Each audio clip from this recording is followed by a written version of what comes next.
What else is going on? Or has it just been 69 for the last couple of weeks? Just been 69 in the last couple of weeks. Hell yeah. At least you know that you're the idiot here, right?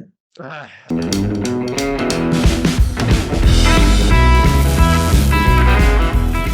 Hey, cars. So what's happening, man? What's going on with you this week, this last week, couple weeks? It's been a little bit. I got the truck back together. I had a mishap with the top retainer ring, which is also what you'd use to set your preload and your ride height. It's like the nut Oh, above the coilover, or that you okay. adjust your coilover, and it's just stripped out on me. The company that I got my coilovers from, they make the body out of steel, and then the retaining rings are all everything else is aluminum on it. So Sweet. I guess it's good because the shock body is not really sacrificial, and then this retaining ring Yep. is. But Okay. I was a little disappointed that I tightened, or I'm adjusting ride height one time and putting some preload in it, and then it just I was cranking it down, and it just bam shot to the top. No way, Yeah. dude. So Oh, golly, that sucks. yeah. Thankfully, it didn't catch my hand or anything. Yeah, yeah. Luckily, you didn't get hurt. No doubt. I called the company because I had the owner's number or whatever. Gave him a call and I said, "Hey, does this sound right to you?" Because I said, "You know what? My truck's not that heavy. I had it jacked up. They're only 300-pound springs. Like, Yeah. what's going on here?" And he basically was like, he probably deals with a lot of people or something, but he pretty much gave me you get to buy another one and that's it. You must have done something wrong. So Oh, wow. Oh, cool. yeah, Well, at least you know that you're the idiot here, right? uh, I was like, I was like, correct me if I'm wrong. Yeah. So it's a split ring that has like a Allen to tighten it around the coilover body, Yeah. and I had the screw in it, and I had it just backed off enough where I could turn it. It wasn't clamping the body, and I said, "Is that?" And he's like, "Yep, that's what." He says, "I've never heard of one stripping out," and I was like, "Okay, so I get to buy a new one." He goes, "Yep." I was like, "All right, thanks, I guess."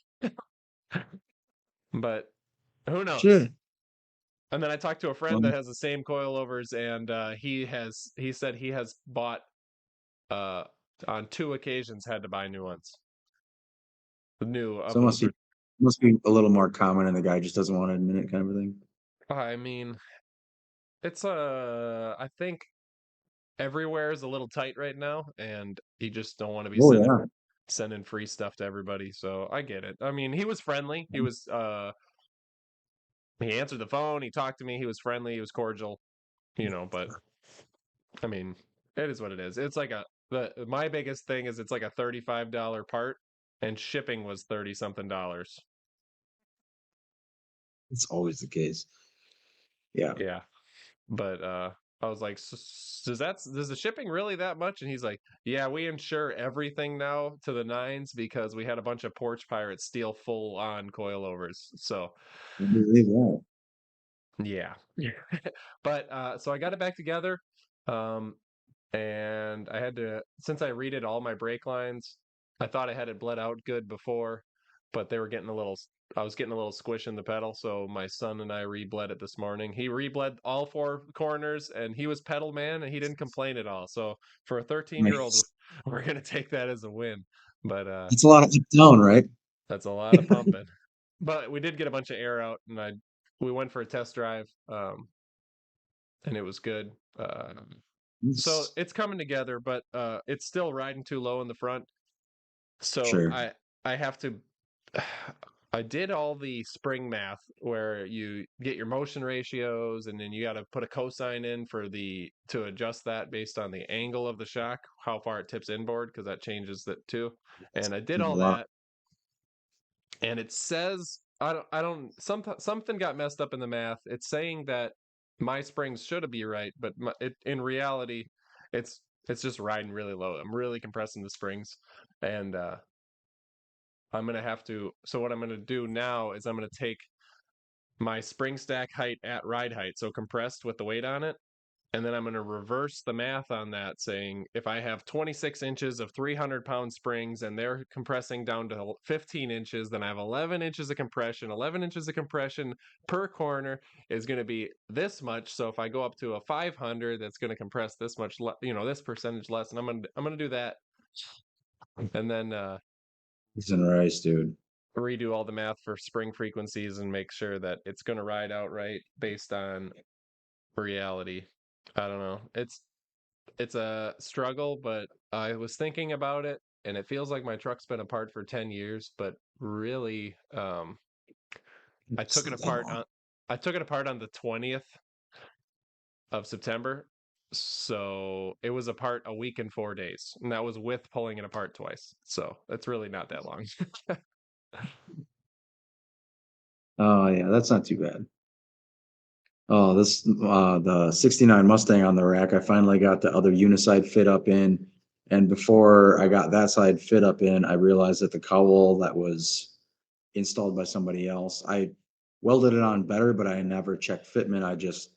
The customer has such a tight budget that we just like minimally moving through getting small things accomplished, and unfortunately, it turned out to. I mean, it's not that I would have cut the whole cowl off because I only cut the top off. Anyways, it was in the wrong spot.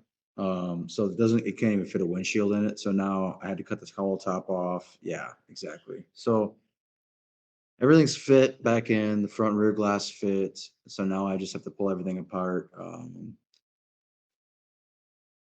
put all the plug weld holes in it, and then throw everything back together. So everything like as of yesterday afternoon is like fit, but oh my God, dude, fucking cars. Things been in my life too long. It's just finally being able to see like this car is gonna actually turn out right, which is awesome. But what a long road. Is there a panel left on it unreplaced? Because you did quarters, roof skin, and Yeah, both yeah. unisides. The there was a lot of work that was done like trying to salvage what was there on a budget, and then moving into this building, it followed, starting the business, it followed me here, and there it was just trying to get the customer on board to like, if you want it right, it's a Q code car, it's worth a bundle of money when it's done factory. So just trying to get them to realize that it's worth the money to do it right, because it is that car. Like Right. it is the car you would put back to factory and purposely put the correct primer on the bottom side, purposely do the overspray in the right areas, because I have knowledge of all of that stuff. So why wouldn't I apply it if it's just like general knowledge to me as far as like what a Mustang's supposed to be repaired as, because we did it for like 5 years straight. Yeah, restoration should be restored. You know what I mean? On a valuable car, you'd want it Yeah, restored yeah, for sure. back to what's going to give you the They most brought value. the They brought it wasn't the Marty report, but it was some other report that they had with, it's a lime gold color car. So it's like that, light green metallic kind of a color. It's real. I mean, when I looked up that car, that 69, Q code in that color, I was like, that's pretty cool. I don't think I've seen one that color, or I've never sprayed one that color in my whole life. So, I am familiar with the color, I believe, but I don't know that I've actually seen one in person. I don't think I've seen one in person either. So a few of those heavy metallic colors that were kind of quirky, when you see them in person now, like actually sprayed out with new paint, heck, man, that Torino we did, that it was a code Q Ford. It was a 60, was a 73. The code was Q, but it's like a dark green metallic, and man, what a fantastic color that was. I've never thought that a early 70s color would be like, I'd be really digging it, but that one did it. Had some pop. It looks like super dark. Yeah, it's like super dark, and with in the shade or at night or whatever, it looks really, really dark. Like you can tell it's green a little bit and it's got metallic in it, but then in the day, like in the sunlight, it's like, if you like the color that's one thing at night and another thing during the day, that's a banging color. Hmm. Did it have a color name or just Q? I can't remember. All I know is the code was Q, and it was easy to remember that because, or no, it was a Q. It's Q something. Yeah, normally they're 2-letter, I thought, for those. Yeah, it was Q something. I can't remember.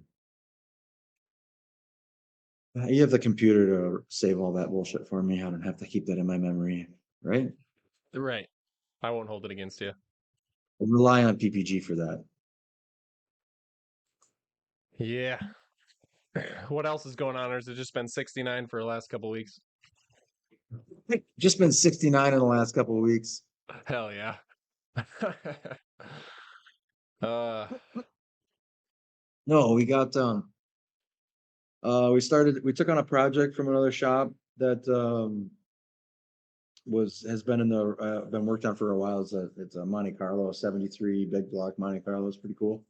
So we're just kind of picking up, just figuring out where they left off and getting some work done on it. Tammy's got the front end all sanded down, and they're almost sanded down, ready to get at least the stub painted. And then I got the rockers and the fender bottoms on the 66 Mustang on the Art Morrison chassis. I got those. The fenders finally welded on, brackets made for the front fenders in the right spots. The rocker panels actually welded on and brackets made for the bottom, so they're not just like flopping loose pieces of sheet metal on the bottom side. So they're super rigid now. I'm like really happy with how everything turned out. I can't wait to spend more. Every time I work on the car, I just want to spend more time on it. It's like I wish I could spend every hour of every week on it, but we just try and be a little bit diversified as far as keeping the other projects we actually going to. But what else did I work on? We got some interior stuff done on the 57. We got the interior parts, some of the interior parts sprayed a couple weeks ago, but we have some guy we subbed out. He's getting some of the glass in that. Almost have all the glass in that. This we just had a 58 Chevy truck dropped off on an Art Morrison chassis, or on a Roadster Shop chassis. Pretty rad. So I haven't really done any work on it, but they're bringing more the rest of the bed parts and the rest of their parts. And we're gonna get a game plan going as far as that goes. It's like getting all the sheet metal fixed. It's all aftermarket, which is pretty cool. I'm really excited to work on it actually. When you have a vehicle, you're normally working on something, regardless of how old it is, you're normally working on something that somebody did something on. You know what That's I'm true. saying? Yep. Like, so this car or this truck, it's like the cab's aftermarket, everything's aftermarket, everything's brand new. So I'm just dealing with making what I have in front of me work. So it's just like a different mindset as far as going into the project. You don't have to, like, you're just making work with what's in front of you. You're not pulling it apart and being surprised at what's underneath, which can bring a fair amount of anxiety to the job. You're not putting unisides on just to find out that the cowl panel doesn't fit. Yeah. I told the customer, I'm like, I'm thankful that we got whole unisides though, because I don't know if I said this last week, but once I started peeling it apart, like every panel underneath of it was terrible. Like the next one was bad. You cut roof parts out, and then the next panel was like, oh, maybe we could have saved this. Like, no, like it was bad. Well, at least it'll be right now. Yeah. It's actually fitting up pretty good. I was surprised that how throwing it together. I wasn't. I maybe have like 3 hours after I got it like up the panels up fitted, like actually just thrown together. It took me about 3.5 hours to get everything like this is where I would weld it together. So I don't think that was too bad for all aftermarket panels, and you're building the whole cabin of the vehicle pretty much. So I don't think it's too bad.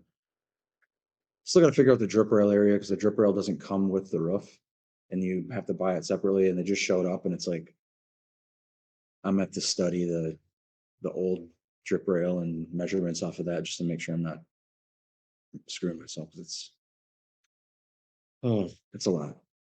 It seemed like there was a long stint there where nobody wanted drip. They wanted to shave the drip rails off of everything, and now it seems like the drip rails really come back.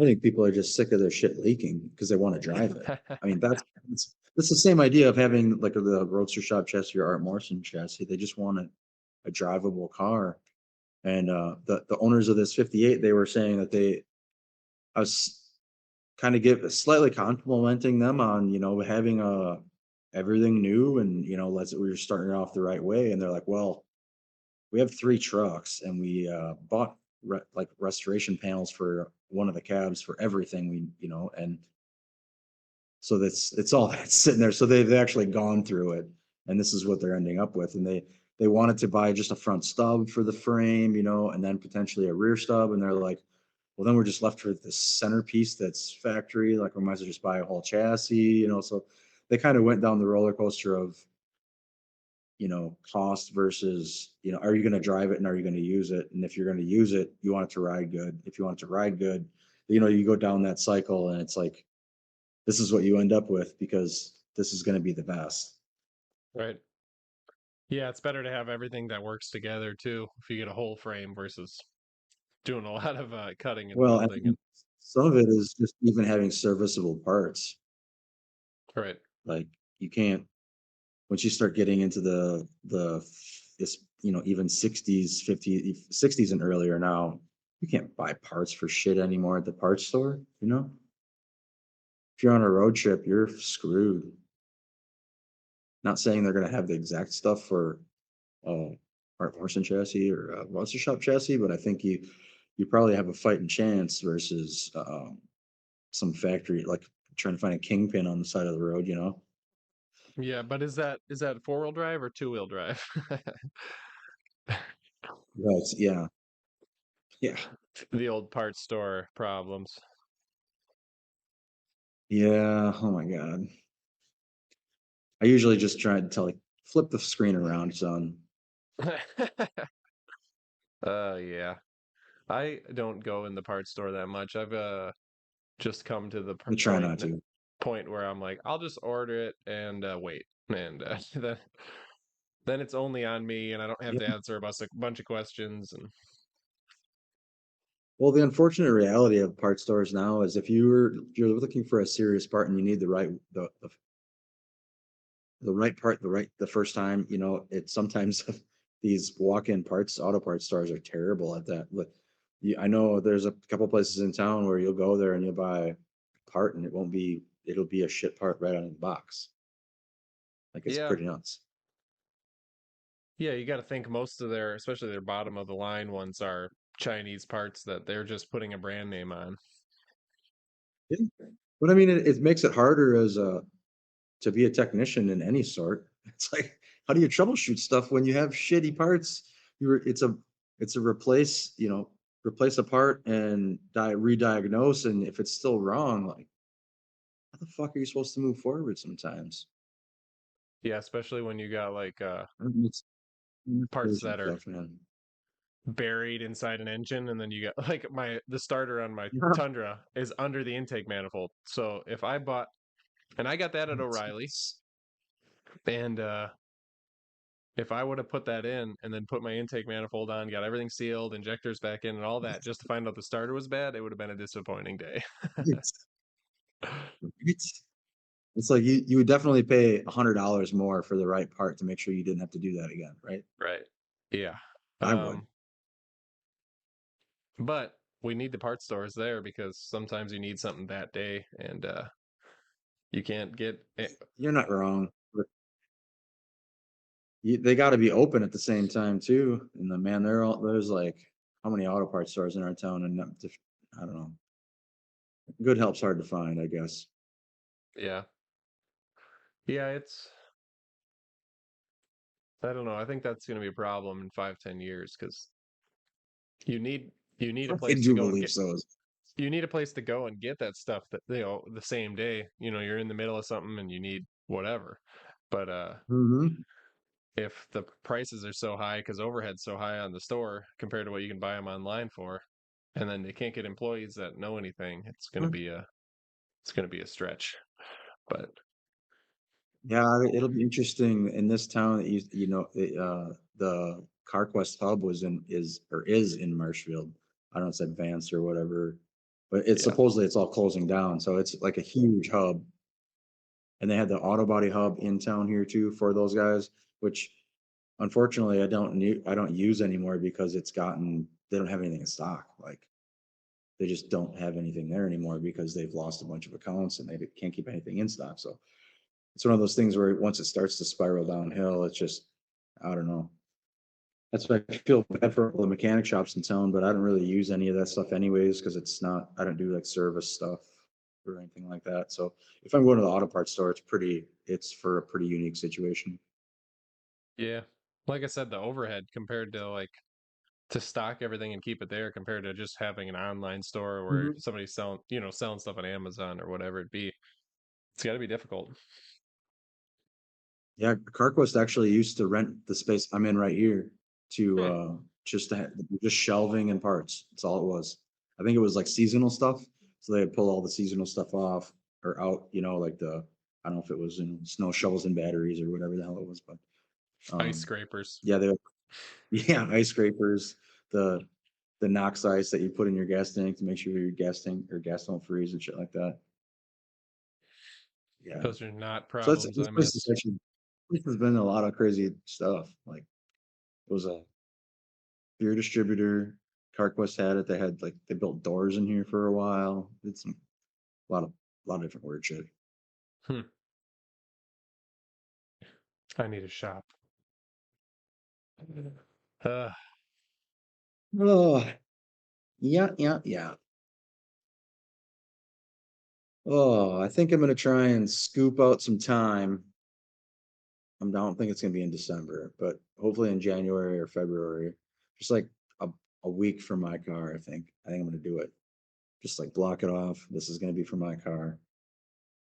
yeah, it makes sense. Hopefully I I think use it on something else, but oh yeah. financially it sucks, but I think for motivation and plus it's a good showpiece for the shop.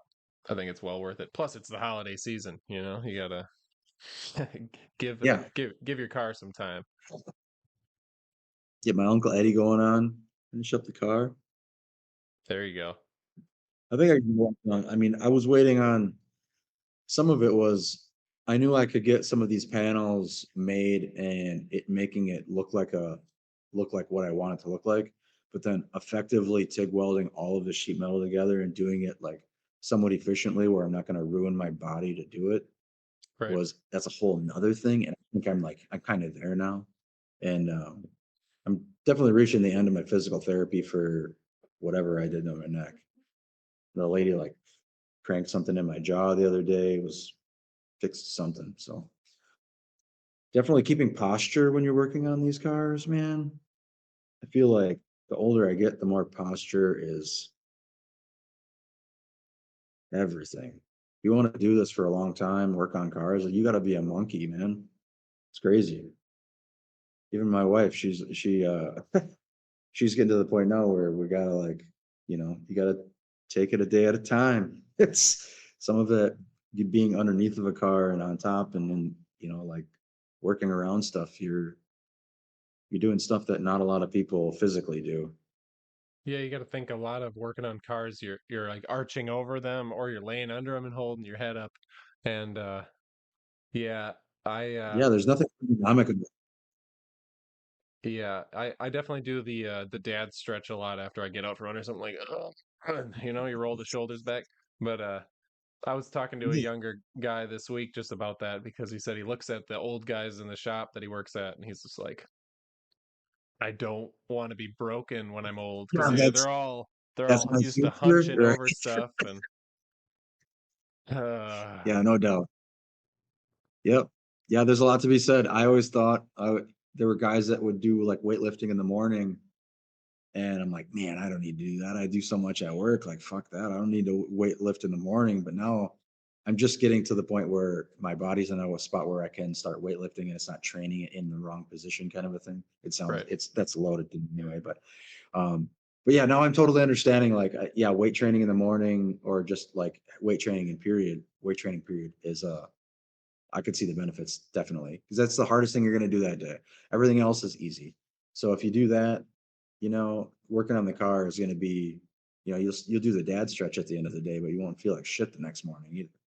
Yeah, I do my exercise at night. We also I welded up a pull-up bar in my shop So the guys and I Nice. all go do pull-ups all the time in between That's good stuff. though. You got to work the That's back good. out.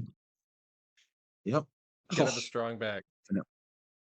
even crawling inside the 69, it's like there's no way to sit in the car, and like you can, like, sometimes you have to make a seat, so because if you're going to be in a position for like an hour, you don't want to be like, you can fuck your back up real quick by sitting goofy for an hour. Oh yeah. For me anyway. But yeah, man, sometimes you're just setting yourself up so you don't wreck yourself. Yeah, you got to check yourself before you wreck yourself. Check it. Fucking cars. Yeah. Well, enough about us being old men. Right. Right. Oh yeah. I don't know, man. I'm just excited that Mustang is going to be that 69 is like on its way, well on its way.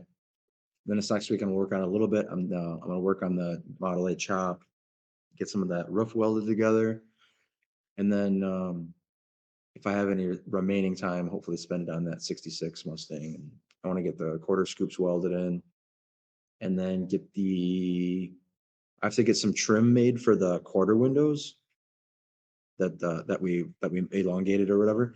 So we're gonna have a piece of aluminum made. So I'm gonna have to make a template and then have like a piece of aluminum made, like 3/4 inch, and have it over thickness. So I'll mount the window to where it's going to be with like Maki urethane, I guess, and then basically shave the aluminum to make it look like the trim that goes around the windows. So it'll have like a beveled edge to it or whatever. Gotcha. So it'll be a bunch of sanding and filing, stuff like that. But it's like that sounds like so much fun too. So I'm excited for that. You extended the quarter windows? Is that for like that Hertz glass or whatever you're talking about? Well, the Hertz glass would go normally in the openings that are factory in the Okay. car. They usually just cut the back of the louver opening, and then they would. It's just like when they sold it, it was only like a $650 kit. They're really cheap, and they were Hmm. plexiglass windows and super duper cheap. So we decided to kind of want to go that route. They were the bottoms and inside of those openings were rotted out.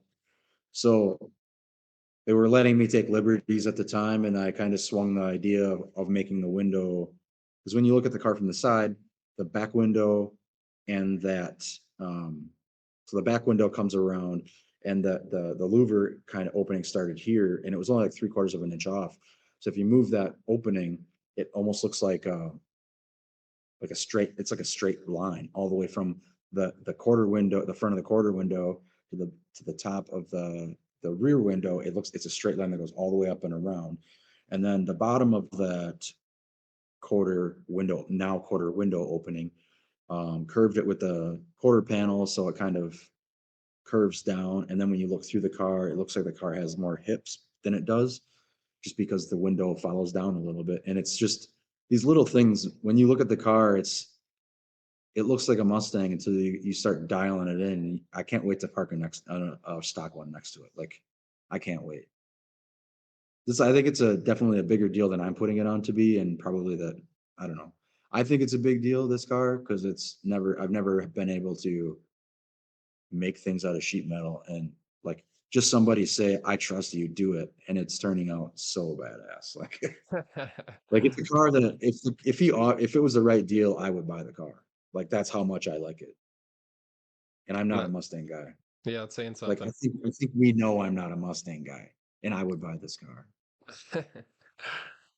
Yeah, it's pretty sweet. It's different. I like what you're saying with getting the lines so the quarter window flows into everything, and I think Yeah. that's pretty important instead of just slapping a trapezoid on the quarter panel. It almost seems like, second gen Camaros, when you look at it from the side, they almost have like a straight line. I don't know if it's necessarily because it doesn't have quarter windows, but it looks like there's kind of a line that goes. It's got like second gen Camaro vibes in the back, but it's not necessarily like, it just has a line that goes around the back of the cabin, I guess. I don't know. I It's hard to follow you. explain. Oh, you're saying I that the just like, front edge of the front vertical lines up with the top of the rear glass too. Yes. Yeah, that's big. It's pretty cool. So it's got like a belt line almost. Yeah, exactly. It's got like a belt line around the top of the car. Right. So when you look at it from the side, from the right angle, that line goes, it's like one straight edge all the way over. It's like fucking nerdy, but it's really fucking cool. Like, I No, think that's really, that's exactly what I was talking about. Where every line I ever put on anything has to have a purpose. You can't just like have a thing yeah, on there. It exactly. has to every point needs to be in alignment with something. I totally agree. Wasn't that a big Yeah, thing on I the just, 32 Fords? Like everything, no matter where you looked at it, the lines they never end. They just keep flowing. Like so, if you're looking at it from the front, they go around the back.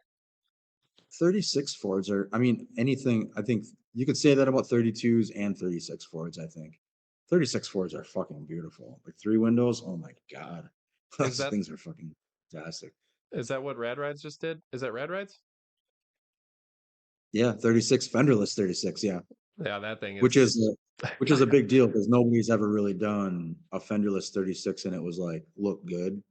And that right. was the whole idea was they're pitching ideas and they're like, we'll do a fenderless 36 and then actually make it look good. And then they just rebuilt the whole car anyway. So Yeah, like there's I don't think there's literally anything that there's everything is hand built. There's everything. I was almost under the impression they didn't start with a car. They started with a car Okay, next to the car. I think it almost looked like they were potentially making panels over what was there and uh, taking liberties at the same time because it's not the same. Like I don't think there's any panel on it that would swap to a 36. Like I think right. it's all pretty custom as far as like stretched here, tweaked there kind of a thing. Yeah, it's definitely got a look though. It's dope. Like oh my god. I mean, I think I really honestly think a lot of that is like uh, unfortunately rat rod influence to a certain extent. You look at that car, but you look at that car, you look at that truck, that 50 truck or 50 Chevy truck that Ring Brothers did.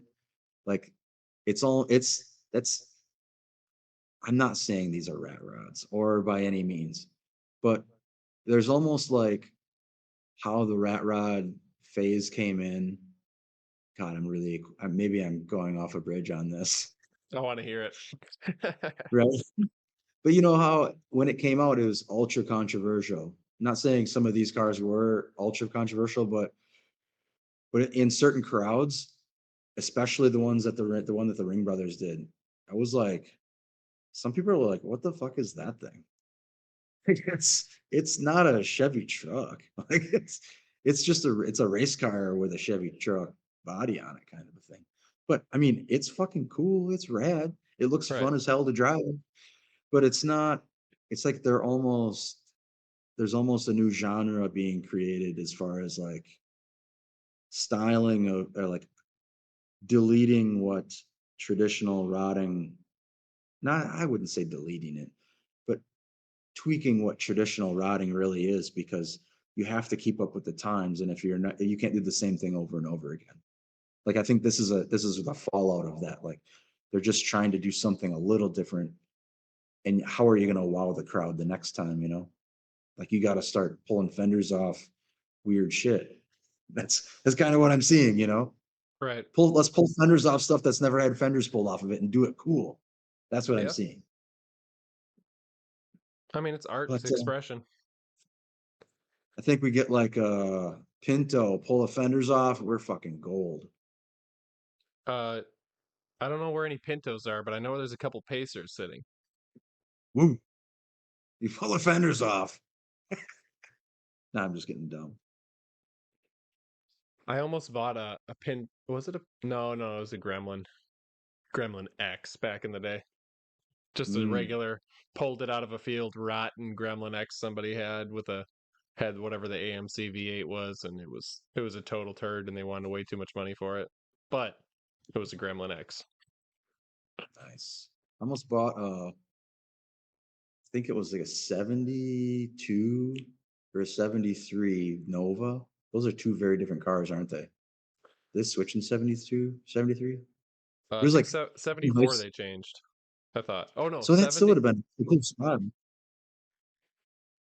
Anyways, it was like $350 with it was a running driving V8 car, right?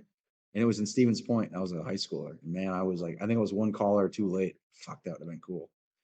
High schooler with a nobody in our high school had that shit. When I almost bought a 74, I'm so glad it didn't happen.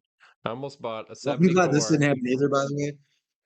four-door straight six Nova for yeah, it was like $400. Sure. But I'm glad that didn't turn out. But to me, I was just like, it's a classic Chevy. I need to have it. I was 15, you know.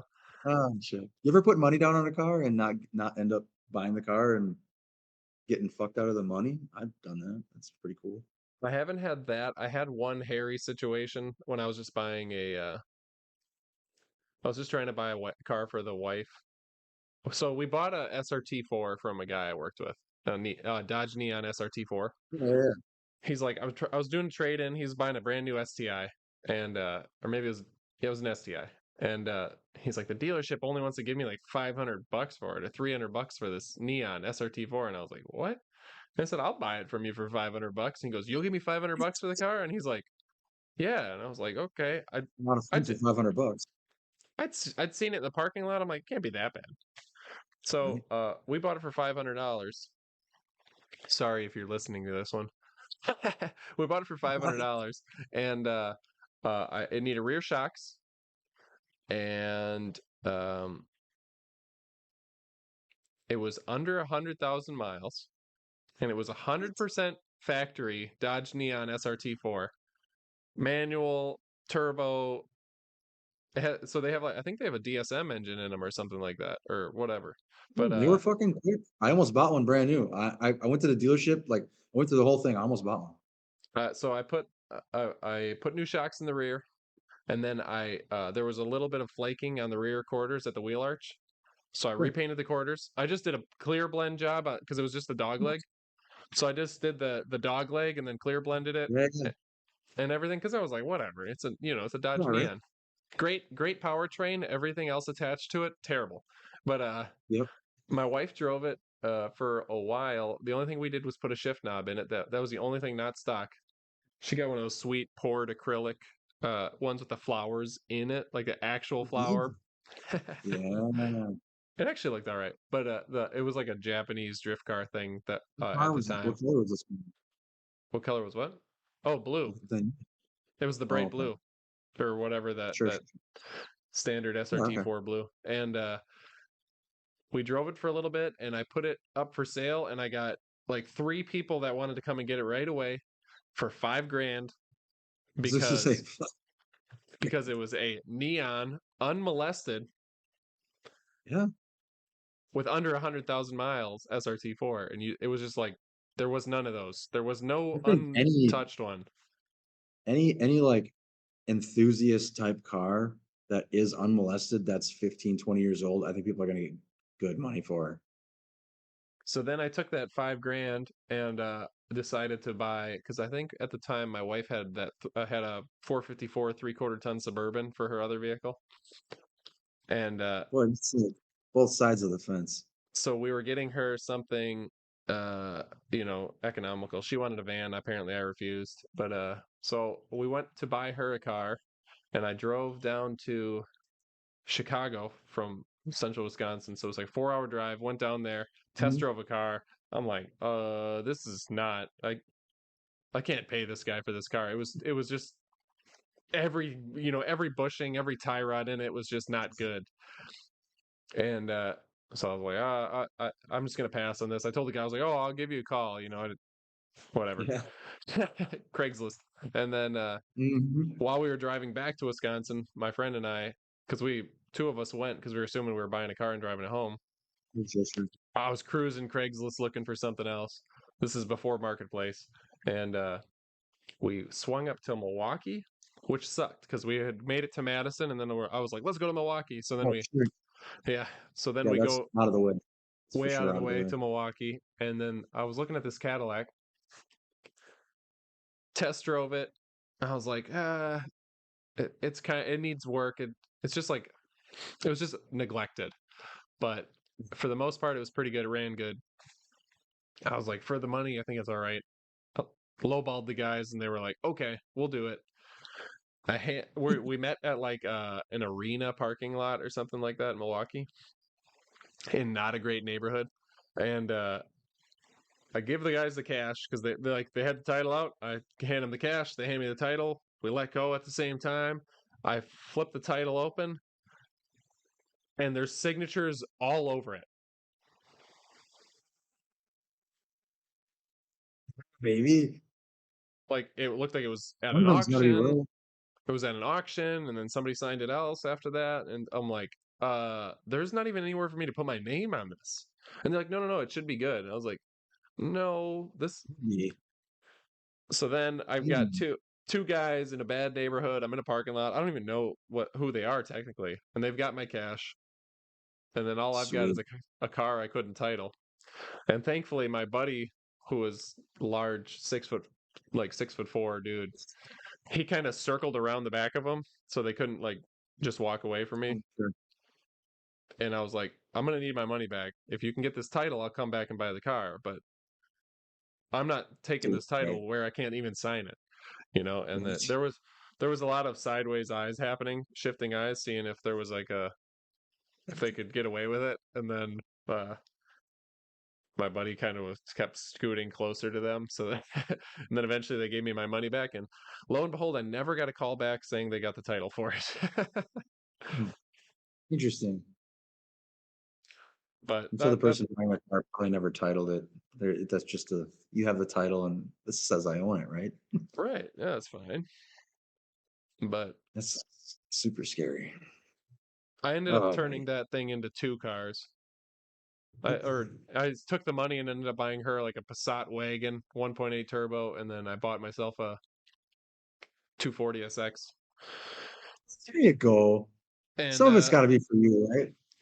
and I was dailying the 240 SX. I took it deer hunting for fun because I wanted like a Griswold's looking deer hunting trip. I There you think I go. sent you a picture, didn't I? You did. Yeah, you did. That's pretty good. 8 point buck tied to the back of a 240 SX. Heck yeah. Um, but and then I got pulled over in that car. Uh, I was leaving work at first shift, so it's 2:15. I'm driving home, Fuck 35 that. miles an hour in a 35. I didn't even have room to get up to speed yet. Cop pulls behind me, flips the lights on. I'm like, okay, whatever. Pull over. He comes up to me and he's like, you know why I pulled you over? I was like, I have no idea. He's like, where are you going? I'm like, home from work. I'm wearing a uniform. Right. And he's like, I'm gonna need you to stay in the car. So what? And then I think actually he made me sit there for 15 minutes before he even got out of his car. It's like, what is going on? And then What the another fuck? and then another cop car pulled up, and I'm like, what is happening?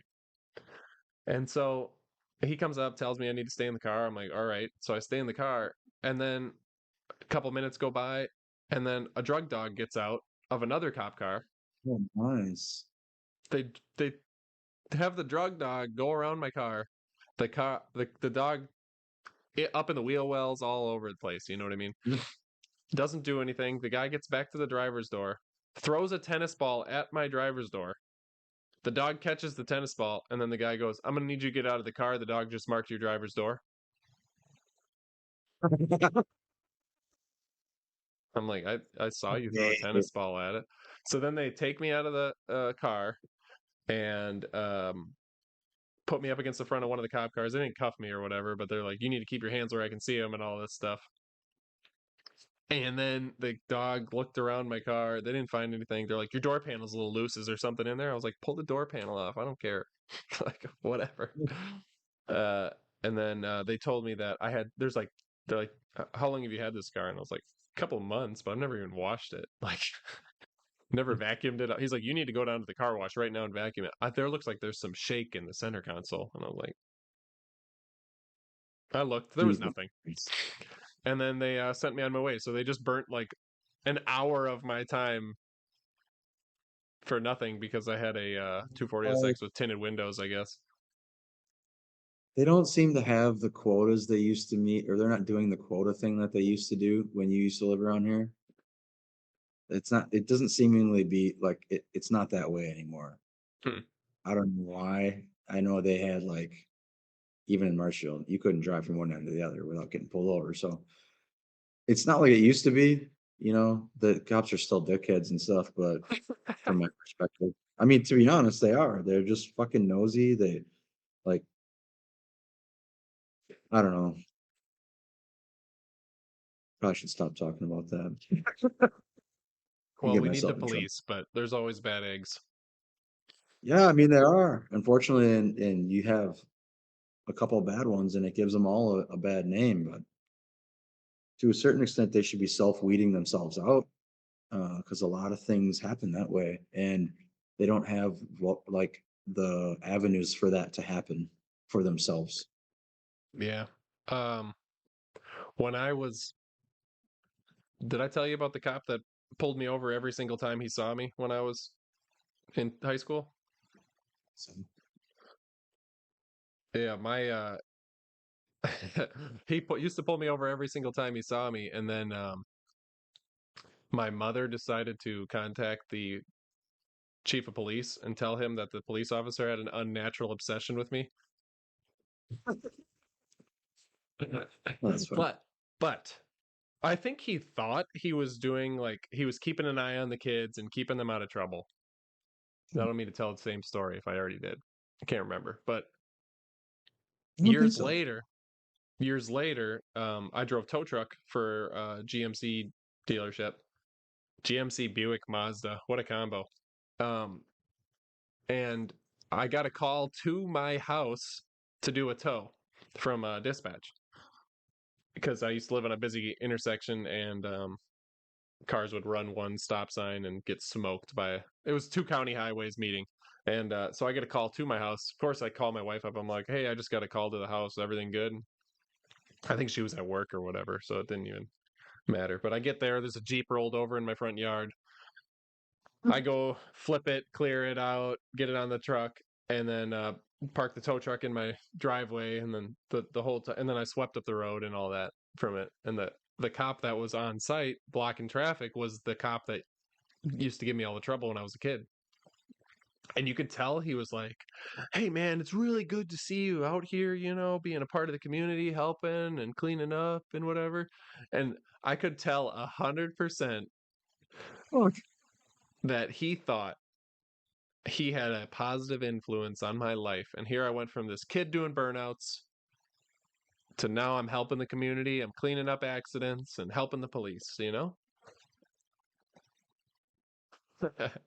Boy, what an arrogant thought, Like, even just for him to say, like, yeah, I mean, I get it. You're proud of somebody to be working for a tow truck company isn't necessarily like being a part of the community. Cleaning off the road is probably being a better community member than being a tow truck driver, because there's tow truck drivers that don't clean up shit. Some of them do, the good ones do, but there's some of them that don't. At least when I was hired, I was told if you drive for dispatch, you have to sweep the road of any debris and Yeah, oil yeah, for dry and sure. all Like I that. said, the good ones do. So I've we had did it. cars come in where they sweep the whole entire road up and then they put it in the back of the car that comes in to get fixed, like How sweet. oil, dry, and all. Oh yeah, that's sweet. Yeah, that's interesting. Like, some of the parts you need are in there, but it's like in a foot deep of oil dry. I've had that. uh, tow truck was fun in Wisconsin in the wintertime. Hey, that is not, no, no, no, no, no, fucking no. It There is was time. not fun. There was times I would pull up the cops there, and I'm looking around. I'm like, where is the car? And then it would be like down a hill 150 yards. Yep. Yeah, that's why do you want to do that?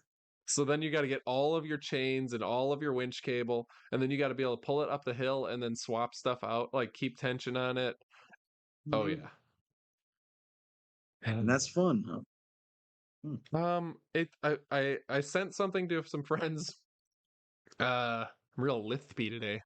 But I sent something to some friends this morning that said I don't want to be safe. I want my life to be in danger, and I want to lie about it being fun later. Yeah, that would be doing the tow truck thing for sure.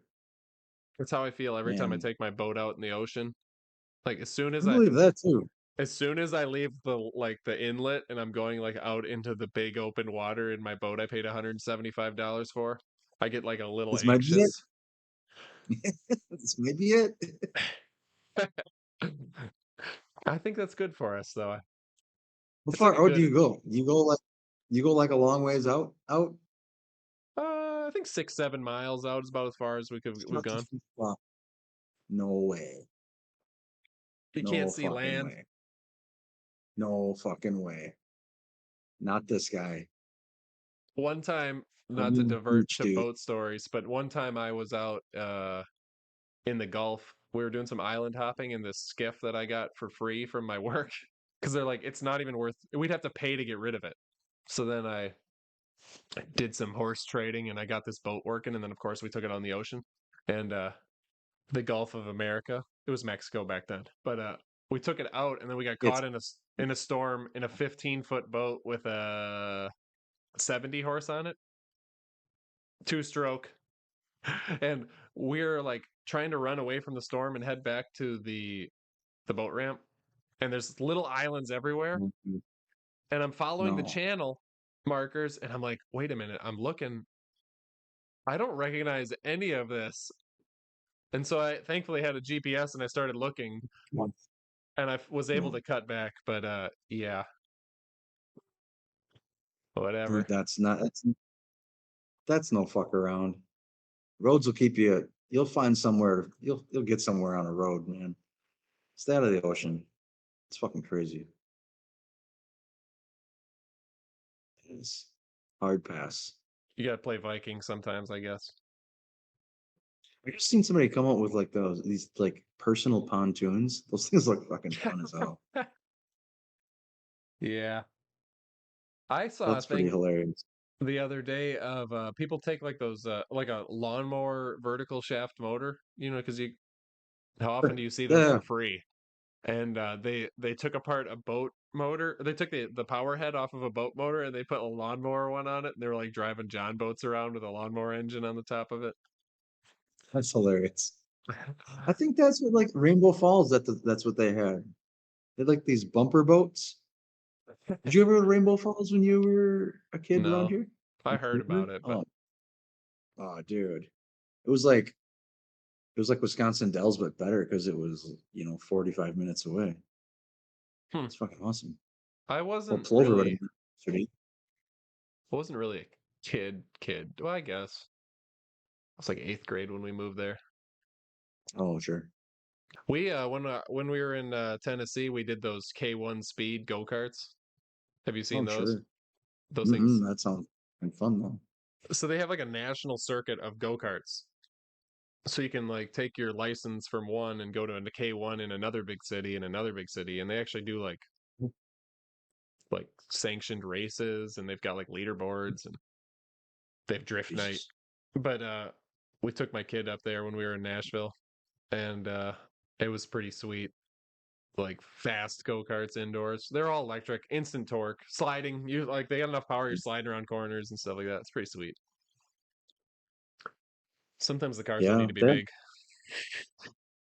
there's like when I lived in Eau Claire, there's it's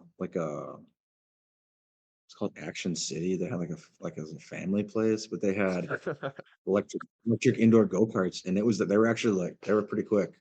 Like you was sliding around corners, and we had nights where the Auto Body Association in Eau Claire, we'd meet there and have like pizza or whatever, and then they'd like have go-karts, and it was all timed, so you could have like competition who had the best lap time, stuff like that. It was actually pretty fun. Have a couple beers. They had like a bar there, so you could have a couple beers and like go around, yeah, go around the go kart track. It was a pretty good time. I remember my roommate and I sat at the bar for one night. We sat at the bar for a while, got like every fancy drink on the menu, and then hit up the go karts. It was pretty fun. Fancy go kart drinks. Kids into the wall, man. Yeah. That was fun. That's Eau Claire, man. That was pretty fun. But I don't know if I want. I don't know. It's a pretty cool town. I don't know if I want to live there forever. I want to move somewhere, but I don't know where I want to move to.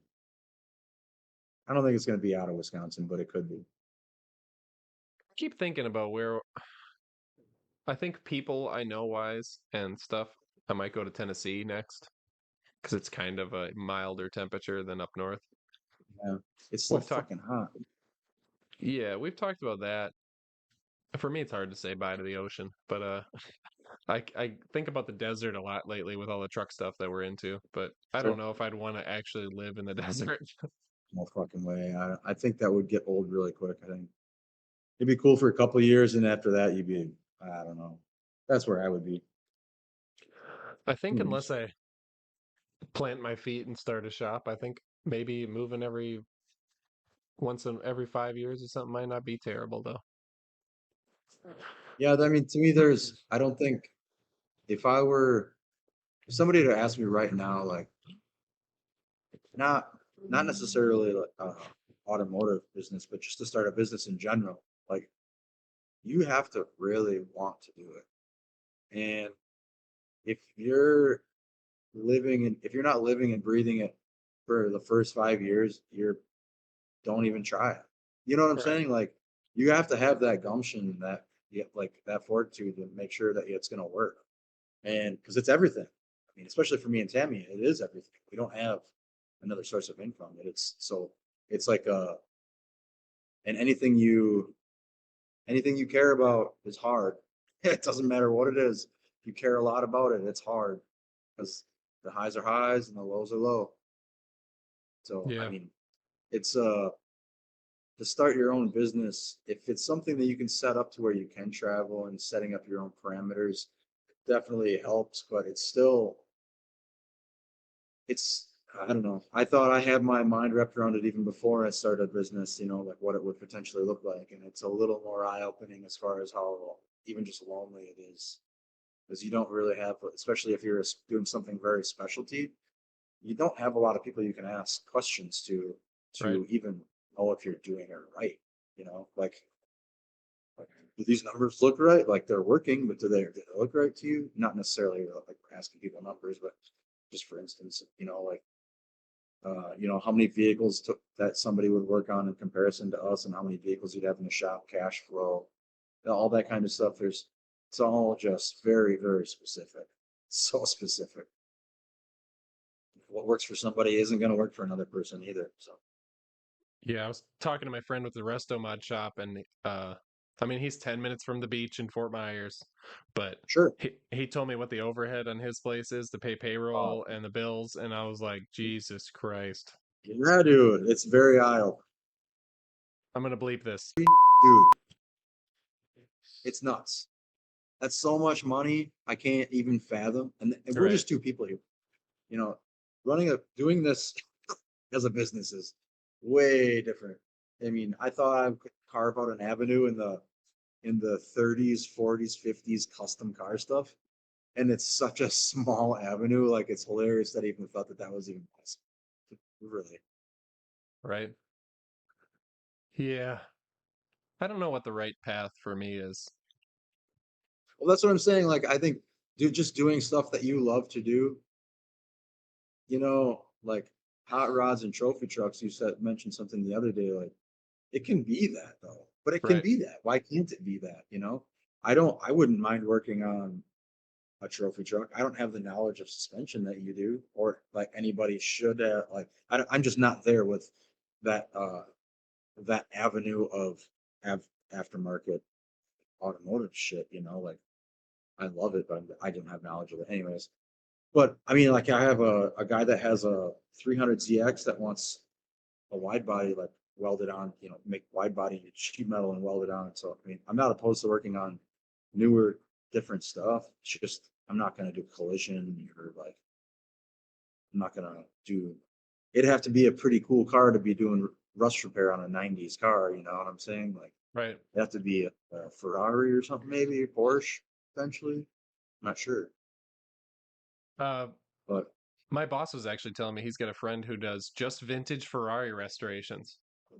Yeah, there's a couple of guys that have avenues like that, but those guys are drying up. Those guys are, I mean, there's not a lot of guys that do that that are 30, 40 years old, that No, they're all these no. guys are 60, 70 years old and they're, I mean, maybe 50, but there aren't a lot of guys around. That's what I think there's going to be a lot of future work coming from those avenues that are going to be shutting down and tide changes and stuff like that, which I'm excited about. But, I don't know. I think the farther you're going to go in this, for me, it's just going to be everybody's going to have everything's just going to be more expensive and more expensive. And you seemingly, for me, we're right away as soon as I started a business in this town, it's like I'm pricing myself out of my community pretty quickly. I think because you're trying to do it full time, and that's a whole different level. And once you explain it to people, local people, they're like, oh, "Okay, I get it." But it's not even a fact of like, I get it. Why? It's not even that expensive. It's just the time. It's like people don't really understand the time. It takes time is money. Right. Yeah, I think about if I was to do one here, I'm definitely going to put up a building at least to store my stuff and work on my stuff. But if I was to do a business in it, I think I would end up having to get my own truck and trailer set up and just go get cars from the coast because at least you can get people that because I'm an hour and a half from both coasts, 2 3 hours from Miami. If I'm going to get real work that's worth doing, I'm going to have to get it from people that are willing to pay for it. I wouldn't necessarily go down the road that's saying you need a truck and you need a trailer though. Because if you're working on cars, that's what you do. Yeah, The portion of car hauling is so minimal to me. I just hire all that stuff out because right. it doesn't make fiscal sense for me to have insurance on a truck and trailer that I use 3 times a month. And that would be a lot. If you have the room for the customer projects that you need in your stuff, if, let's say you have like 1 or 2 customer projects in your building, you're gonna have more than enough stuff to do, and you can just, I mean, you wouldn't even need to buy a trailer, just rent one. You know what I'm saying? Yeah, I actually have a friend that I would just probably sub out to do it. Yeah, see, exactly. That's what I would do. I wouldn't, the insurance for that stuff, yeah, I heard a buddy of mine that's got a truck and trailer, and he's like, they're gonna use 2 trailers or something. It's astronomical. The amount of money you gotta have just for insurance for hauling cars. 'Cause you're insuring the vehicle that's in it too. So and that, the more you work on it, the cooler the car is, the more expensive it is. So now you're insuring, $500,000 cars potentially, stuff like that. Right. Yeah, I don't know. I liked I like where I go and just pop in and do part of a job. Like when I went flew to Tennessee and sprayed the engine bay Oh type of man, thing. but I think if you did, I mean, having you could do it, you could do an LLC and then start putting, instead of, paying yourself through the LLC and then also buying your tools to the LLC instead of paying it through taxed income and all that stuff. So there is real potential and real upsides to doing that. And even if it's at a minimal, at just keeping it very small. I think that it's still very, very, even with a full-time job, you'd still be able to filter money through your LLC, pay for things. I mean, living life through an LLC is, I mean, it is like apples and not like potatoes. Like it's as far as being an employee. I think it is. It's like you used to. I have a different outlook as far as like how I looked at my previous bosses to how they lived, and now being a business owner and seeing how money flows and how things like you can buy things with the business, but they're yours, but they're the businesses. Right. There's all weird things like that. We don't pay ourselves with the shit on the books, but we have, you know, That's a some write things off. that are, yeah. Oh, it's called the write-off people. That's a write off. It's called the write-off people. They'll just write it off for you, right? Yeah. Oh shit. I mean, there's benefits and there's definite. I mean, you got to answer the phone every time it rings. That's Right. that's the hard part. Unless you live in Florida. The businesses here, they don't answer their phones. They don't have customer service. I mean, that's how I was kind of impressed when you said your spring guy actually answered the phone and you talked to somebody. That's actually pretty impressive. Usually, I don't get to talk to anybody. He Or you talk to a second and you get put off to somebody else and they never call you back. every time I've gotten voicemail, but I get a call back. So Sure, that's pretty that's good. people are busy. Um, if they're in Vegas and I'm in Florida, imagine how many people in between they have to deal with. You know what I mean? You know? Yeah, But like I said, he was pleasant and he was honest and talked. So that's more than you're going to get from most people. It's easy being yeah. sour that you have to buy a part twice, though. I think we've all been there. I think I bought. I don't know what I did with the front end of my my 46, but I had to buy a spring for. I cut the springs in the same exact spot for both sides and the front because I wanted to lower it a little bit from the Mustang 2 style or that I got from that from JW Rod Garage. So I cut both springs in the exact same spot, and it was like it's like a almost a half-inch sag from from one side to the other. So I bought a new spring. I think I left. What did I do? I left a half a coil on it, installed it, same shit. Like, I don't even, yeah, yeah, whatever. So I'm like, it's got to be, I'm not, like, it was just, I honestly think it was how I had it sitting in the garage. Dead honest. uh, my That was when a I long time. It was right when I first got it, kind of got it, like, right, even before it was a driver. when we took the Tundra for a test drive today, when I like turned out of the driveway, I gassed on it real hard, so it lifted the one corner up. And then when I went to the Sure. stop sign, uh, it hadn't leveled out yet. My wife was behind me, her and my son, because we've got his '93 Toyota pickup, and even though the frame's rotten, it runs good. So I'm like, I told him it hasn't run in a few weeks. Why don't you guys? You should at least run it today, whether you drive it or whatever. But they figured since I was test driving the truck, they should go out for a rip in the little 4-cylinder truck. And they were following me, and she's like, "Your truck was really crooked, leaning at the stoplight or stop sign because I had just lifted the one corner up so hard, and the shocks have so And much it hold stopped. Yeah. that it stayed up like that." But then I went around the corner and I was leaning it hard, and it's fun. But I bet it is. I bet it is fun. you can literally, my spring rate is so close to holding it where I want it. It's kind of that I can go up and I can grab the front of the truck, lift it like 2.5 inches, and let go, and it stays. Yeah. But I can also push it down like 3-4 inches, and it'll stay there too. So Yeah, I seen a it's close. video. I wasn't there when it happened, but at PRI last year when Morgan Clark had that um, Land Rover, I think it's Land Rover at Yep. the show. He went over and like grabbed it, and it went up like I think it went up like 12 inches or something like that. Like, yeah, it's just like what the fuck. You see pictures of that this week? Yes. All the panels, like, oh my goodness. Like that's gonna be like $1 million car when it's done. It's gotta be. I'm like, come on. It's I mean, come I believe I saw. Oh, he's building another one after that, right? You know that because I think that one's a no. V10 Yeah, turbo, it's a and I think V10 they're building that one as a like a luxury pre-runner, and then I think they're Yeah, gonna do a V12 turbo serious one oh, they're gonna get serious after this, huh? for the same Jesus. owner. You see even the suspension, like the I don't know what plate they make that suspension out of, but Jesus Christ, like that's not sheet metal work. Like Oh, it looks like his sheet. control arms. Yeah. Oh, there.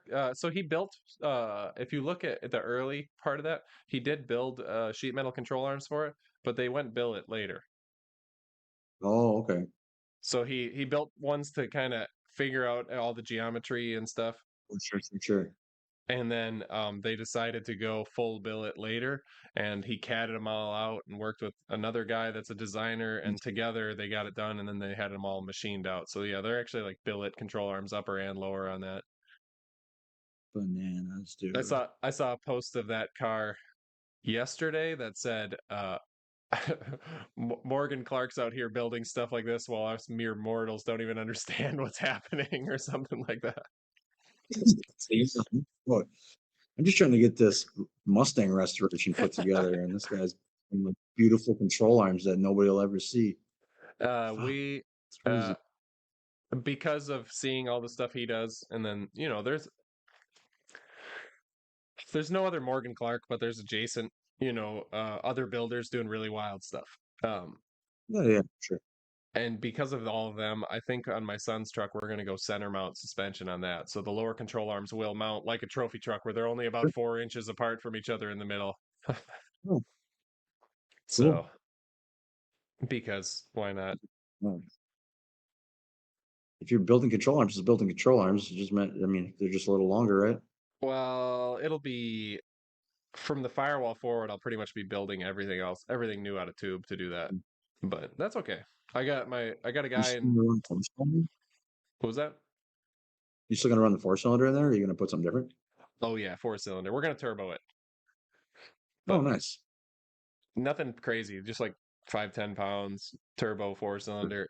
The glory of that little Toyota pickups is that they're just underpowered and reliable. So we don't want to go too crazy. We want to keep it so the thing will just run for another 100 years. But So, yeah, I definitely want to do that. And then I've been talking to a guy in Tampa that's got a plasma table in his garage, and he's been CAD drawing all sorts of stuff out. So we'll design a whole J arm setup and spindles and everything for it. But yeah, because you need a sounds like trophy truck in high school it's for for safety, because it's got a roll cage. It's safe. what a sunbird, man. Oh my god. All right. So I have had the weirdest thing happen in the last, I think it's just over a week. I posted a video of my control arm on my truck. All I'm doing is I have my friend, he lasers out stencils for me when I'm like airbrushing Yeah, and yeah, things like that. A lot of times he'll do that for lettering, so it just makes it easy.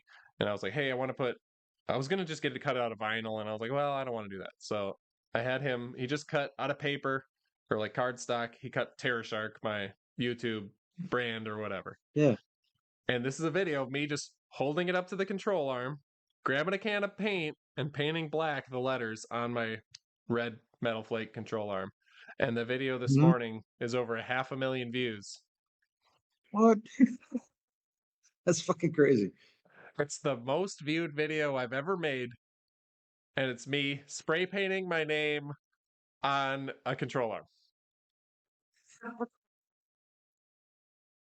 I'm getting comments in Russian and German and all sorts of stuff, and I just don't understand at all. I Well, had one comment in some like it was like Arabic or something. I can't remember. There's something weird, and it was I don't know. It was fucking weird. That's crazy, dude. That's really crazy.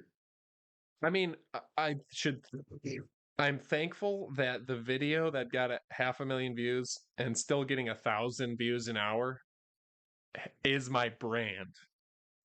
So there's a Yeah, half a that's half amazing. half a million people saw my brand getting put on a control arm I built. So that's good. But That's crazy though. I'm trying to figure You're out never gonna how figure it out. You're never gonna figure it out, dude. I'm You've trying been to doing figure this out. longer than I am. You're never gonna figure it out. Do you want to know something wild? I looked at my channel and it tells you at the top, like subscriber count, how many videos.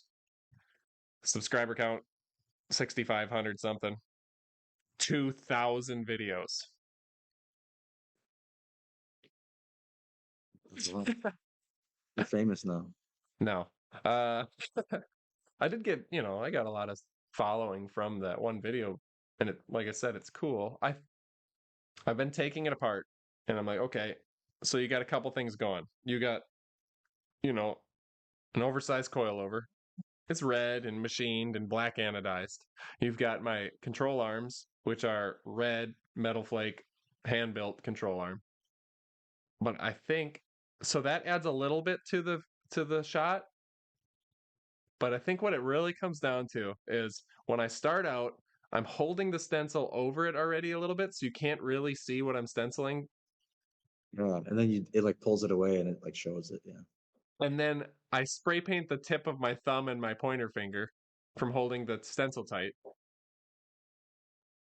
And then I pull it away and I pull the little tape that I had for aligning, because like I put a little piece of tape down so I knew where to corner this thing and keep it level. And then I pull that away and it shows it, and that's the end of the video. And it's, of course, I was spray painting Terror Shark in black, so I put Rolling Stones Paint It Black for the audio. Seemed like a no-brainer. But I'm telling you, I made this video and never even, I thought, 1,000 views, whatever. But I'm thinking there's a little bit of curiosity, and a large part of it is me spray painting my fingers. I don't know. I think it's. I don't think anybody's ever going to figure it out. I think Some people there's. do. No. I don't know if they haven't figured out or if the algorithm just grabs onto people. I think that's some of it too. I think it's like not necessarily it's like a pay to play, but I can guarantee you they know that you're ingesting videos as much as you're putting it out. Like they know if you're watching something. Like that's not something they don't keep track of. Oh, They know yeah. where your eyes are on the screen, they know all that shit. So it's hard to figure out because it's not anything that's like there's so many factors that could be involved, and like videos are also subjective, and I'm sure there's different screenings as far as the algorithm goes, as far as like, because why would it be out there for so long and then all of a sudden hit?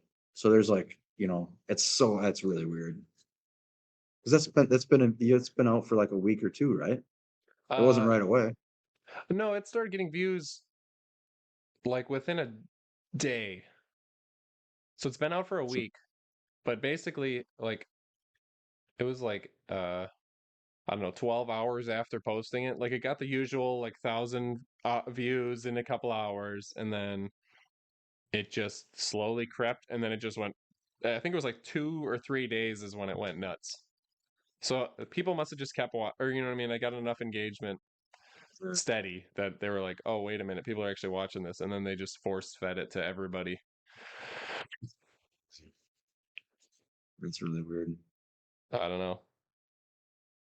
But yeah, even some of the videos I have too, where there's like some of them have like 65 views, and then some of them have 13,000, and it's like, the fuck, you can't make sense of it all. I don't really understand it.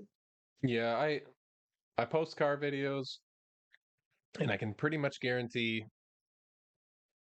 they'll get 1,000 views, right around there, minimum. I don't get too many that don't hit at all anymore. It's weird. Occasionally, I'll post a video and something in it makes YouTube confused, and they'll hold on to it for like 12 hours. And then all of a Weird. sudden, there must just be something in the title, or something in their AI picks up in it, but it'll be like, it'll get 5 views for the first 12 hours or something. But Sure. whatever.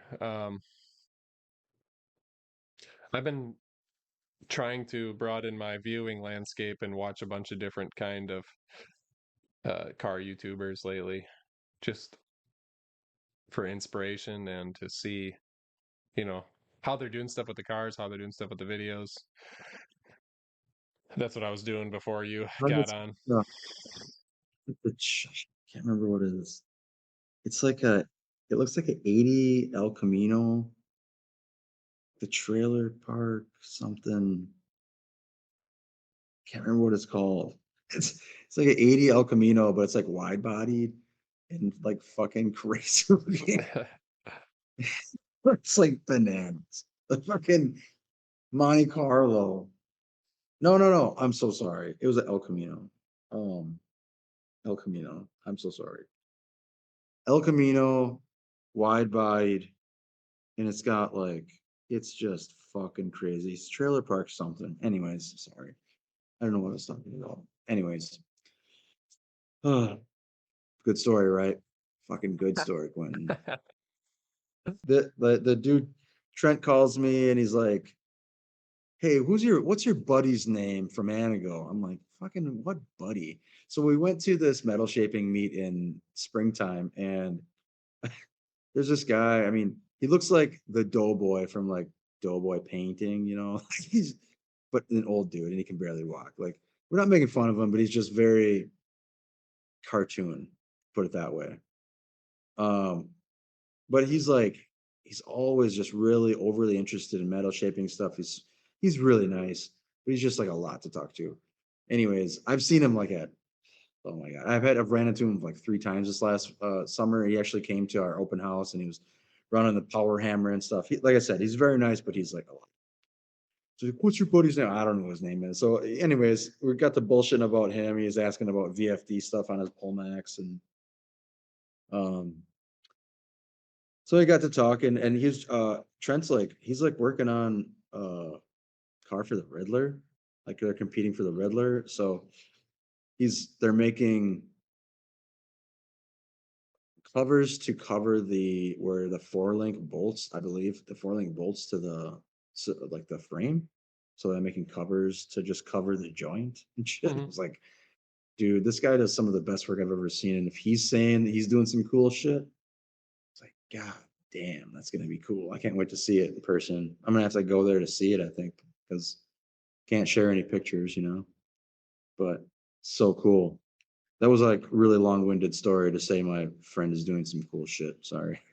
Midwest Fab is doing the Riddler thing, or the other guy? Yeah, Oh, okay. the Midwest. This other guy, he's just been like in the in the last year. It's just been like there's other friends of mine that have seen him at swap meets and stuff, and just like a guy who's like he's so nice that you sometimes you just want to walk in the other aisle at the swap meet just because it's going to be like 20 minutes of your life that day. Um, Again, very nice. I have friends like that I love, but I know that if I start a conversation with them, that I'm gonna have to spend an hour. You know what I mean? And so it's like hard sometimes. Yeah. But Yeah. Well, and the guys has like I thought he had like a P21 Pullmax, which is like a big Pullmax. It's got a big jaw. I believe it's air driven up and down. So I mean, it's like to buy it now would be, I mean, a used one's probably gonna be 20, 30 grand, that's a used one. hmm. Probably cheap. Um, but he's like telling me that he's like doing pretty much power hammer work with which is not, it's a reciprocating machine. You shouldn't be bottoming out a reciprocating machine and making like, he's telling me he was making it work. Like, you shouldn't be hearing the machine work that hard because it's not a hammer. So anyway, so I was like, man, he's gonna ruin the Pullmax he's got.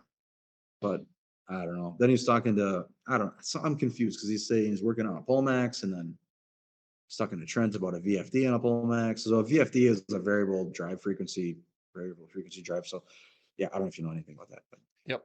because a lot of the Pullmaxes were all like, my Pullmax was 483 phase. So we actually had 483 phase, so I had it ran.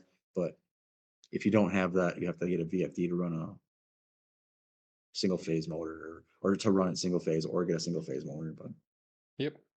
anyway, Huh. Is the Riddler invite only? How do you get into that? I this isn't knowledge that I found from Trent, but I've heard in podcasts and people that have gone there. I listened to a podcast with a guy, I can't remember his name, but he had a shop, and he had a car that was basically to the level, and he just showed up with it. And they're like, well, you can't just do that. You can't just show up with a car and not let us know what it is. So it's almost like you have to committee years in advance. They have to know who you are. They have to know of the car potentially. I don't know. I don't think it's invite only, but they gotta know. I'm pretty sure they gotta you gotta be on the map to a certain extent. Hmm. Because like I said, the guy, you can't, if you can't just show up with a done car and compete, that's, to me, it's kind of, there's a lot of contention in when you get in, I think when you get into the high end cars and all the people spending, $500,000 on these resto mods and shit, and thinking, I think there's a lot of contention in the industry as far as like what the Riddler actually means anymore. But to that being said, it's still the nicest cars ever, you know. But I think there should be shows that kind of dedicate themselves to almost the cars that don't win the Riddler, Oh because yeah. that's the part that I really, it's like, I'm writing this down yeah, for a you're new part of the YouTube grade. series. You're, yeah, I mean, honestly, you're part of the grade 8 to get to be even considered. But where are those 7 cars the rest of the year and the rest of the show season? Like they should be putting like there should be a series of bringing all those cars around, and this is the car that won. Bring all those cars around and show them all together in the country at least a couple different times. I think something like that would be really a little more honor as far as like making sure that the builders are feel like they've. I mean, I don't think that a loser should be glorified, but to a certain extent, they're all fucking amazing, and there's a Yeah, reason that they're even a part of it. right. You This know, isn't a they're participation trophy. yeah, it's not because I mean, and it's not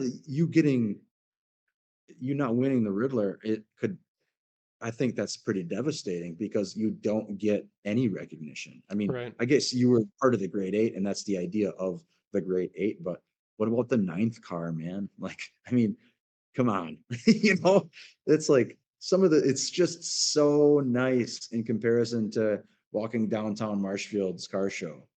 Like, it's apples and frickin' I don't even Potatoes. know. Sloppy Joes, dude. So different. Um, it would be kind of sweet Batman stuff to pull up with a car that's like would potentially win the Riddler and then just park it in the parking lot. Dude, that'd be so rad. It'd be cool if you would even have the ability to do that. Sometimes it's just being open. I don't know. I think that the ci- I don't know. Some of it's like you almost have to know what the judges are gonna like. Right. And I've heard complaints before on from different builders saying that they didn't like that the floors in the car that they built the floors in the car, but the judges didn't like that the floors they built in the car had a coating that wasn't paint. It was like a texture coating or something like that. Ah, And they didn't like that. But the car sitting next to it with factory floors that were sanded down and painted was the better car. right. So he's like, so you're telling me that guy the joke was uh that you can pimp out a Pinto or a Tempo or something like that, and it would still win over a car that you hand built. I was like, I guess I get it to a certain extent. Like when you're getting into that high end stuff and you have customers that kind of expect that my money is going to be not buying this award, but my money is going towards we're going to get this award, you know? And boy, I can't imagine going home with your head down, and it'd be a rough day. Right. Spending, especially not being able to show even from a builder's perspective, from a owner's perspective, you can't show that car off the whole time. I think that's why some of these builders are not necessarily going for that anymore. But it's still just as prestigious as it ever has been, I think. I Right. mean, it's a big deal. But to even say you're in a contender in the grade 8 or anything like that, I mean, to me, that should be a big poster on the wall of your shop. For sure. That's a big fuck. You you'll get there if you want. I mean, I don't, I would like to be a part of a car that got there. I don't necessarily want to have my name. I mean, it'd be cool, but I don't necessarily want to have a crew that would be able to even, yeah, I, there's not even enough people in this area to hire to even accomplish something like that, to be really honest. I'd have to move somewhere to have a crew of people that were,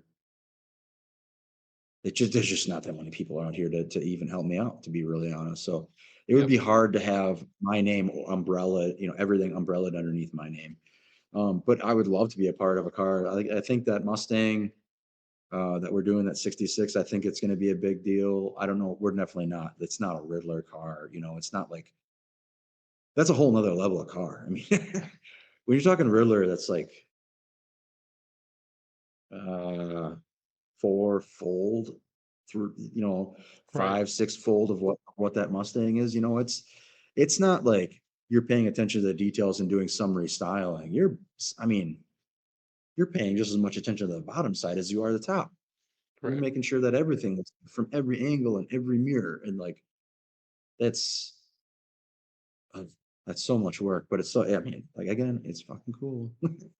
I can see I don't know. it being fun, and I can see it being taking the fun away too, though. I think the part where you wouldn't be able to share anything along the way would be the hardest part. Like doing the highest. I even feel that now. Like I can't say that I feel it now to where I can't share it, but sometimes you feel like you're doing the the nicest work you've ever done in your life, and you're still like just feel like I'm beating my head against the wall some days, you know? Like you've never seen things nicer in front of your eyes that you've done with your hands, but you're still struggling to make it better and better and better. You know, it could be better, it could be better. But I think that's just the ongoing struggle of being trying to be a craftsman and not just being coming in with your ego and knowing everything. Right. Well, if we start seeing this podcast with one blurry spot in the back of your shop, we'll know. Right? Oh man, yeah, I have a spot on my contract about sharing it on social media, and everybody's been pretty cool. But yeah, we had one customer that was like, "Well, I don't want my name attached to it." I'm like, "Well, it's just not really your name. It's just like I'm just showing off the work that we do." And she was like, Right. "Oh, well, yeah, that's." It's like, well, I really don't have any other advertisement. It's hard to advertise in a town that doesn't have a lot of potential clients in it, you know. So Right. you got to pull it from somewhere. It I is keep the seeing age of people social and their media. debut cars. Yeah, I keep see people debuting their car or getting their cars ready to debut for SEMA, and I'm feeling like really pooped out about it. So I might have like a thing at the shop here, like a not at SEMA party. Nice. Nice. I like it. Uh, We could do a not at I always SEMA get special. FOMO every. Yeah, exactly. Alive. Just gonna be me sitting in the middle of the shop drinking a beer, staring at the TV. So, maybe next year.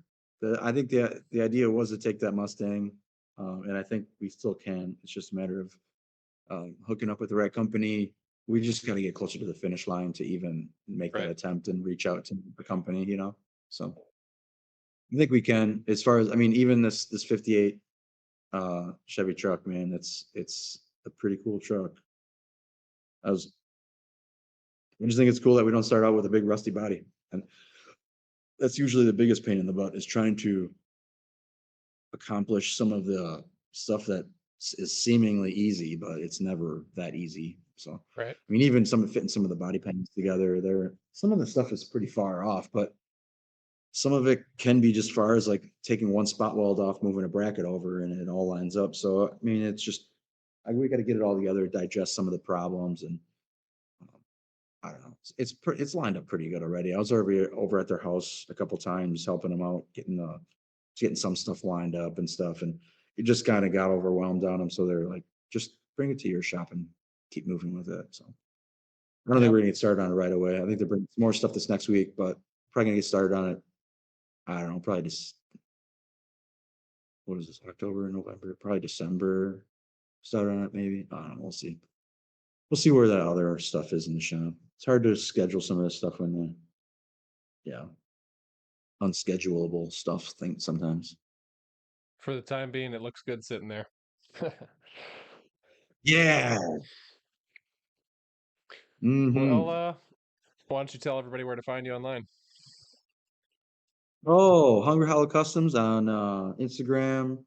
I have Facebook, but I don't really post too much on it. So find me at Quintin Strack on Facebook. I have Hungry Hollow Customs on YouTube.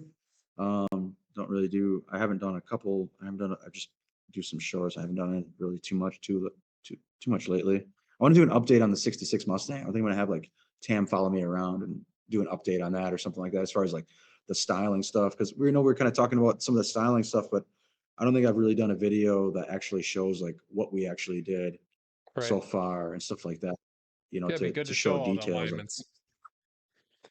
Yeah, yeah, exactly. But anyways, where do they find you, man? You can find me everywhere at Terror Shark TV, YouTube, TikTok, Instagram. available in audio form everywhere you listen to podcasts. If you want to see it in video, you can go to our Patreon, which is patreon.com/F_CKINGCARS. And just for $5 a month, you can get all of our podcasts in video format, extra bloopers at the end, so you can get a little bit more feel. You can see some of the things we're working on, even some of our more inappropriate moments, and help support the channel. Make sure to subscribe and hit that notification so you get notified every week when we post a new episode. Well, when you become an old guy, you like telling the same stories over and over. Don't we all know that, right?